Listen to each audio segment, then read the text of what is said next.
Hello again, welcome uli dito sa Timeless Reading. General reading po ito, so take only what resonates. Titignan natin ano yung mga energies. Pwedeng makaresonate, pwedeng hindi. Kasi general reading lang naman. Ayan, maraming salamat sa ating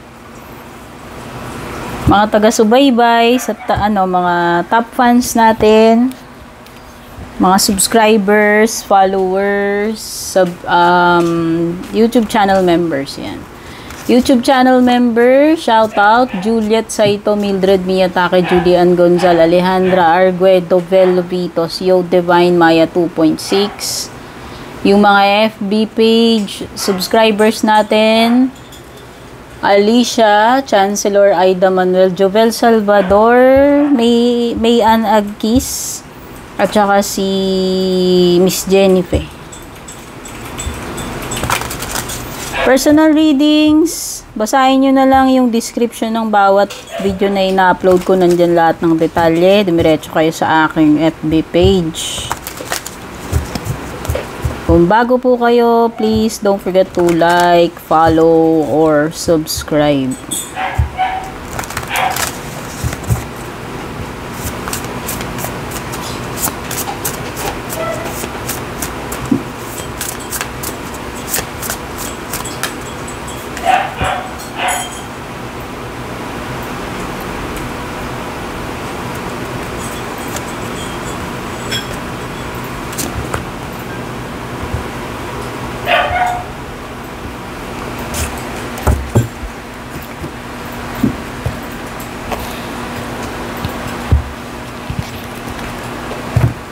Nako, so overall energy nito is a toxic connection. Destructive itong relationship na ito, no? Possible na merong manipulative dito sa inyong dalawa kung sino man, at may mga gaslighting na nagaganap.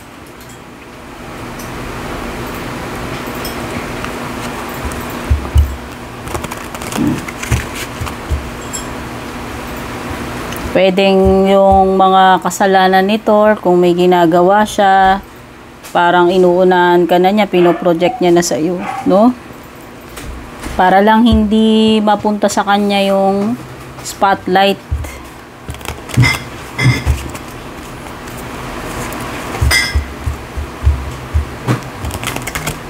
Pwedeng merong immature or childish dito sa connection ninyo.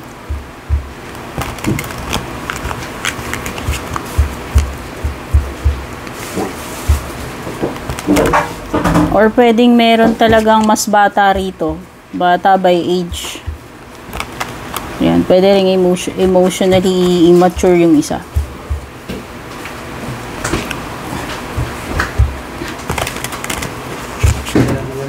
Maraming sinasabi tong person na to, pero hindi naman niya ma-prove yung mga sinasabi niya. Alam mo yun? Yung pwedeng puro salita lang, or pwedeng hanggang salita lang siya. Alam mo yung maingay, pero wala naman ibubuga, parang gano'n. Okay, so mas mag-pay attention ka na lang doon sa ginagawa kaysa sa sinasabi nitong person na ito. Meron dapat nang mag-initiate dito. Dapat na manguna na. Kung walang, pwede kasing naghihintayan kayo eh. Pwedeng kesa naghihintayan kayo, dapat yung isa na yung mag-usa or mag-initiate dito. Okay, pwedeng merong water sign energy, Pisces.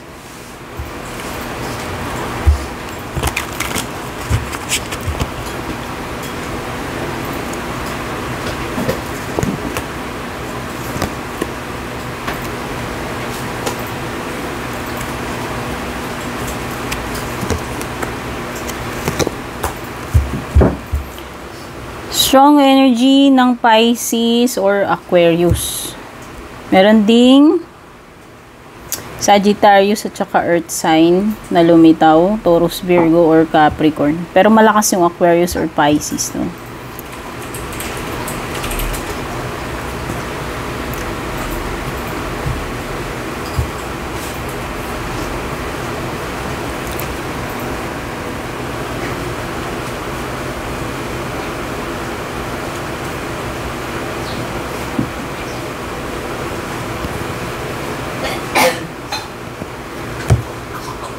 Pwede may mga pasabog dito. Meron kang ano eh. Meron kang tower. Mga unexpected.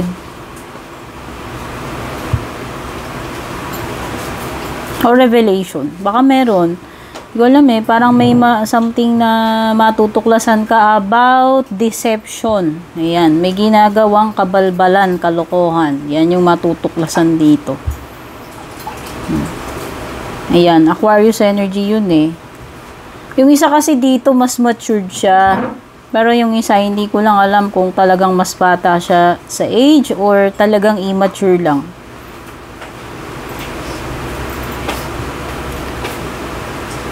Tsaka pwedeng nagiging issue mo dito sa person mo, pwedeng tamad. Tamad, palaasa, pa-easy-easy lang, pa-happy go lucky lang, hindi nag-e-effort, at kinukulang siya sa commitment. Oh. Problema kasi talaga dito, tamad. Sabi ko nga, yung puro salita lang, pero, pwedeng puro salita or puro promises, pero hindi naman niya natutupad yung mga sinasabi niya na yan. Kumbaga, puro drawing lang. Maingay lang, puro salita, wala namang gawa. Ayan. Parang ganun yung energy niya. Narang masaklap dito, ito yung may some kind of ano eh. May tower moment ka, ayan. Pwedeng, sabi ko nga, may revelations, shocking news or pangyayari, no? Basta meron ditong sudden na mangyayari. Pwedeng related din siya sa pagbabago or malaking problema or challenge, no? Pwedeng ganun. Chaos eh. Oh. Revelation, yung revelation na yan, may kasamang awakening yan. Matatauhan ka na lang, magugulat ka na lang dito sa malalaman mo. Pero mukhang related sa isang person na may ginagawang kabalbalan, kalokohan, no? Akala kasi niya siguro mauutukan niya. Ayan, akala niya maiisahan ka niya. Akala niya pinanganak ka kahapon. Alay, yun yung tingin niya sa iyo eh, yung maiisahan ka niya eh, or mauuto ka niya, parang ganun. Basta itong overall energy is a toxic connection or relationship, no? Destructive siya.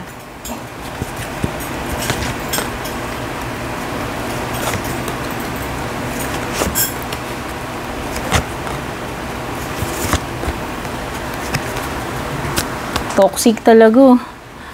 Toxic to. Puro pagpapasarap lang. Alam mo, puro pag-enjoy lang ginagawa na itong person na to. Issue nga talaga dito, tamad. Wala. Nakaano lang siya. Sitting pretty.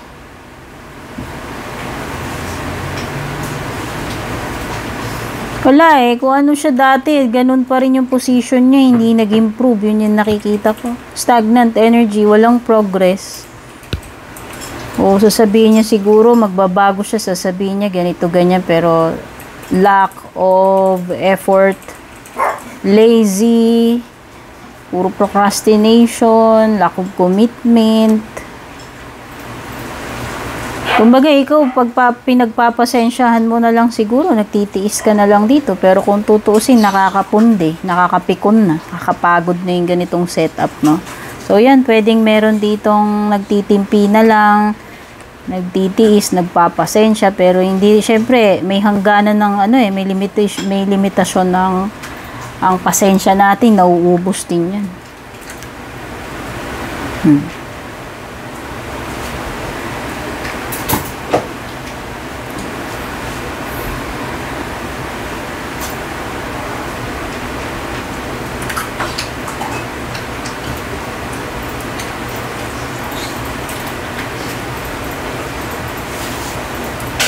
Okay, so problematic. Pwedeng pagod na yung isa sa inyo rito.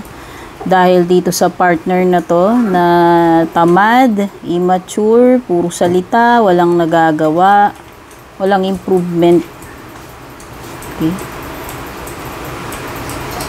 Kumbaga, pinagtitiisan, pinagpapasensyahan kasi mahal mo yung tao, pero yun na nga sabi ko, nauubos din naman ang pasensya, napapagod din.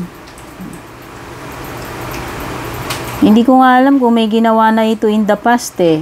Kung gumawa na ng kalokohan to or panloloko sa'yo. Pero pinatawad mo lang din. Yun yung napipick up kong energy. Mahilig mag-indulge itong person na to, tamad. Yun yung nakikita ko, tas may pagka-immature pa, tas mahilig pa siyang mambaliktad or mang-gaslight, no? Sagwa, ang toxic talaga ng energy na pipick up ko rito. Kaya yung isa dito kawawa, yung isa unhappy siya. Siya yung nagtitiis, siya yung nagsasacrifice, siya na rin yung napapagod dito at nagmumukhang tanga. Pinagmumukhang tanga, niloloko pa.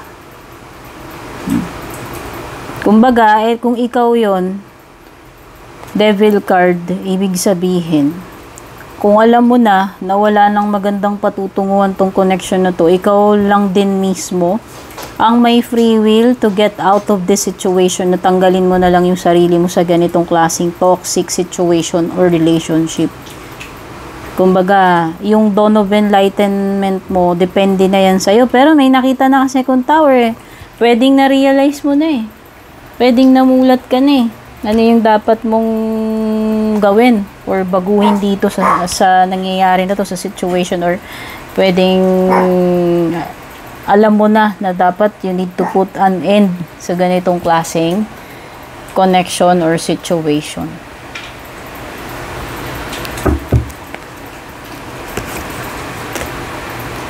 No.